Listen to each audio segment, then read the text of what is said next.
الحمد لله رب العالمين الرحمن الرحيم مالك يوم الدين إياك نعبد وإياك نستعين اهدنا الصراط المستقيم صراط الذين أنعمت عليهم غير المغضوب عليهم ولا الضالين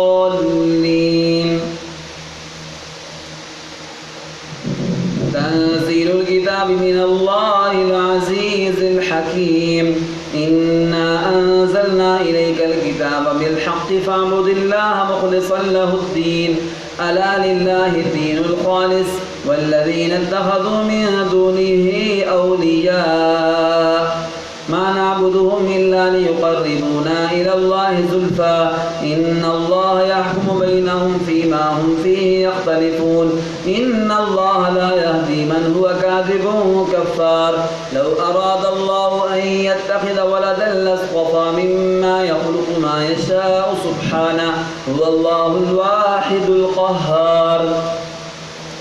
خلق السماوات والأرض بالحق يكور الليل على النهار ويكور النهار على الليل وسخر الشمس والقمر كل يجري لأجل مسمى ألا هو العزيز الغفار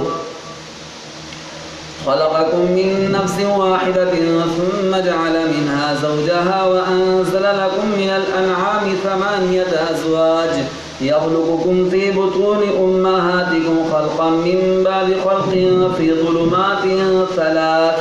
ذلكم الله ربكم له الملك لا إله إلا هو فأنى تصرفون إن تكفروا فإن الله غني عنكم ولا يرضى لعباده الكفر وإن تشكروا يرضه لكم ولا تزر وازرة وزر أخرى ثم إلى ربكم مرجعكم فينبئكم بما كنتم تعملون إنه عليم بذات الصدور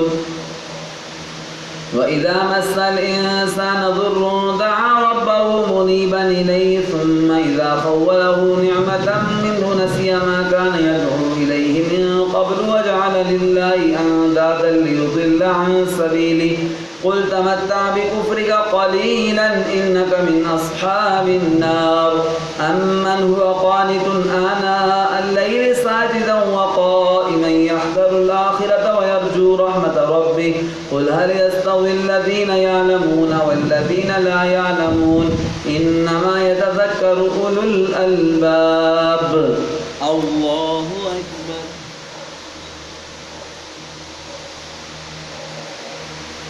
سمع الله لمن حمده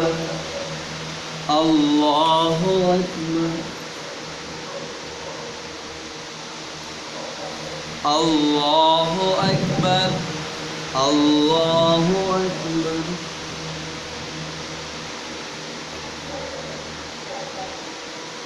الله أكبر الحمد لله رب العالمين الرحمن الرحيم مالك يوم الدين إياك نعبد وإياك نستعين اهدنا الصراط المستقيم صراط الذين أنعمت عليهم غير المغضوب عليهم ولا الضالين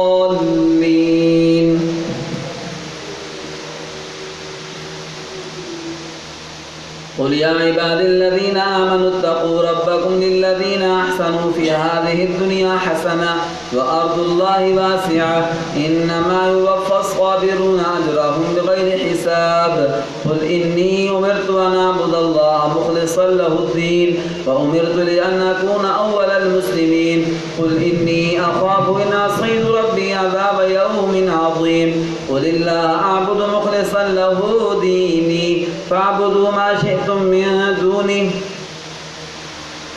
ما شئتم من دوني قل إن الخاسرين الذين خسروا أنفسهم وأهليهم يوم القيامة ألا ذلك هو الخسران المبين لهم من فوقهم ظلل من النار ومن تحتهم ظلل ذلك يخوف الله به عباده يا عباد فاتقون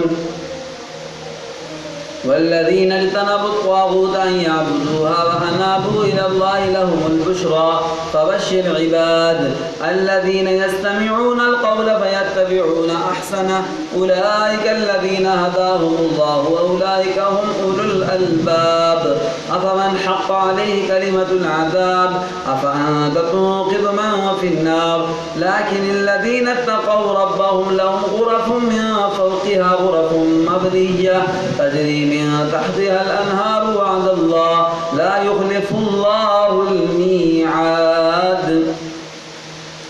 ألم تر أن الله أنزل من السماء ماء فسلكه ينابيع في الأرض ثم يخرج به زرعا مختلفا ألوانه ثم يهيج فتراه مصفرا ثم يجعله حطاما إن في ذلك لذكرى لأولي الألباب الله أكبر.